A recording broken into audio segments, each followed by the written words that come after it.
Aloha, everybody. Welcome to EdWise Education, Literacy, and Life. And I am Dr. K. Childs. And there's a reason why I'm wearing this flower in my hair today. I received great news. And that news is that I will be presenting not one, but two workshops that I proposed for the Hawaii International Conference on Education, and that'll be coming up early next year. So I'm super excited about that.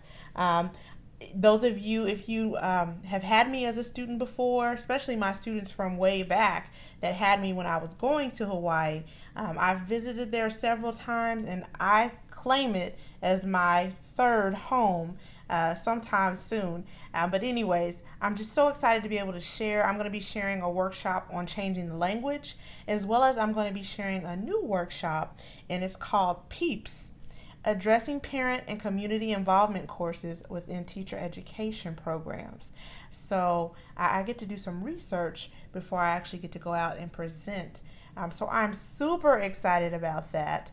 I just went out on a limb and decided to do two proposals. I was hoping that they would accept one, but they accepted both. So I'm going to be busy, but I'm also going to be going to one of my favorite places and my happy place, to Honolulu, Hawaii. So I'm super excited about that and thankful for the opportunity for that. That is good news. So I guess I'll leave this flower in. Hey, it might be fun for the rest of the video.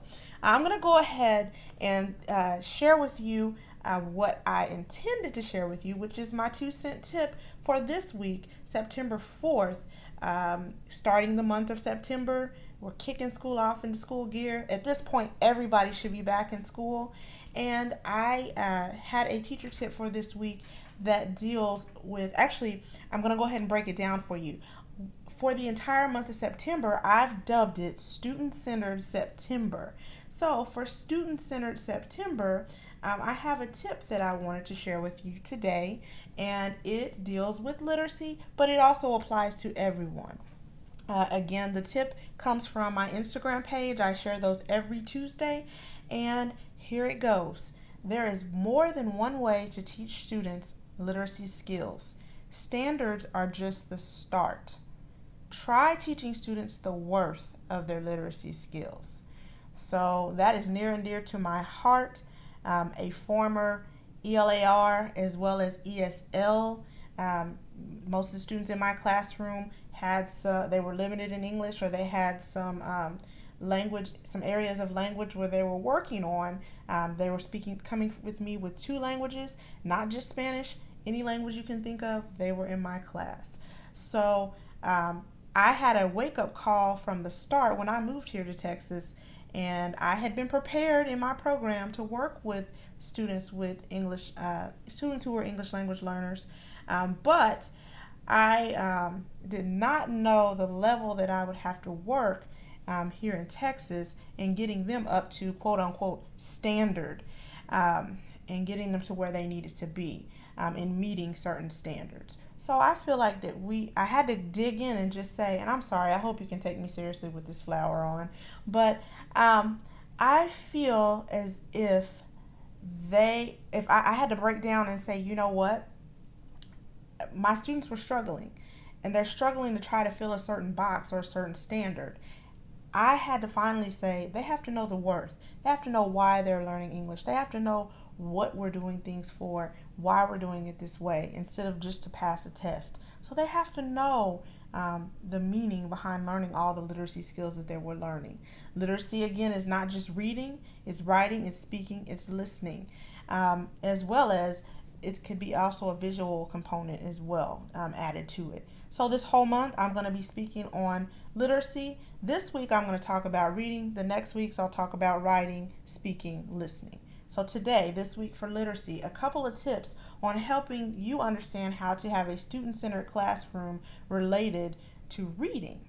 So one way that you can have a student-centered classroom and focus on reading is the obvious, allowing your students to choose their texts, allowing them to choose texts that they're comfortable with, as well as giving them some choice in their free reading time. giving them free reading time, because a lot of times they don't get that time beyond what we require them to do at home or outside of school. But giving them some choice, giving them a variety is the next thing. Choosing texts that so I'm moving into the instructional part now. So if you're teaching them, you're going to choose some texts that represent who they are and represent their experience. But don't always get stuck on just trying to represent who your students are. Bring in diverse perspectives. Bring in the opposite of who they are, because they need to learn about the opposite of who they are as well. I have had a student that I've worked with, college students, that have said, I didn't have there wasn't much diversity within my school, meaning there weren't very diverse races. We were all one population. Well, you know what? And I had to let that student know, that is probably true where you came from. However, you would have a diverse perspective if you came to where I am at or where I'm teaching, because your perspective is going to be something totally opposite or different from what the students who I have see. So we've got to look at, one, what diversity means, as well as we've got to expose our students to not only themselves and the different varieties within their backgrounds, but also kind of push them towards other things that they wouldn't normally pick up as well. So picking up text and picking up assignments that represent diverse perspectives. Also, the last thing that I'm going to talk about is standardized tests. Here in Texas, we give students a passage. They have to use their different strategies to figure out the answers to questions, multiple choice questions. All right, we need to get them more comfortable with these passages that they're reading. Not only should you just give a passage to a student, but I would recommend giving them some background. A lot of times a passage is just that, a passage. It's just an excerpt or a piece of a passage. But we need to give them the background story of those passages. Get them interested, because they might not be interested in just reading a part of it. I'm going to be honest, me taking a piece of something versus hearing the whole picture is going to be a lot different.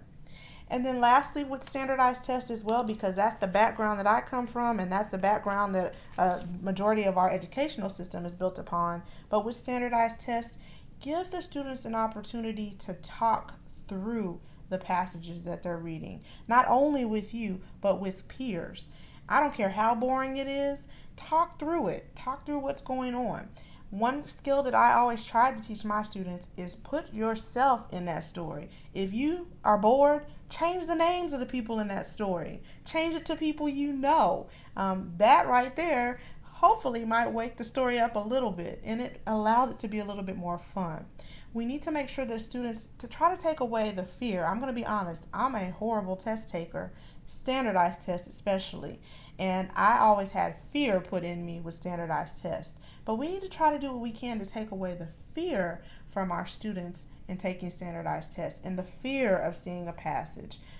So I'm going to stop right there. That's it. My 2 cents this week was letting students know the worth of their literacy skills, letting them understand why they're doing what they're doing. So I'm going to go ahead and close out with giving a shout out.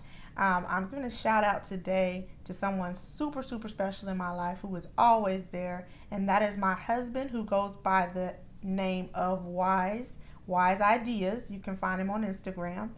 He does so many things: photography, graphic design, architecture, clothing design. I can keep going. He also helps me keep me calm when I'm trying to propose projects and putting things together and writing books and doing it all. Thank you. I love you, hubby. Guess what? We're going to Hawaii. All right. That's it for this week on EdWise. I'm Dr. K. Child signing out. I want you to remember to teach, lead, and serve. Have a great day, everyone. Bye-bye. Would you like information on the Hawaii International Conference on Education, or would you like to know more information about my book, 29 Days to Love Literacy? You can find all of those things and more in the comments below this video. Thank you for watching. Remember to share, subscribe, and like all of the videos on this channel. Bye.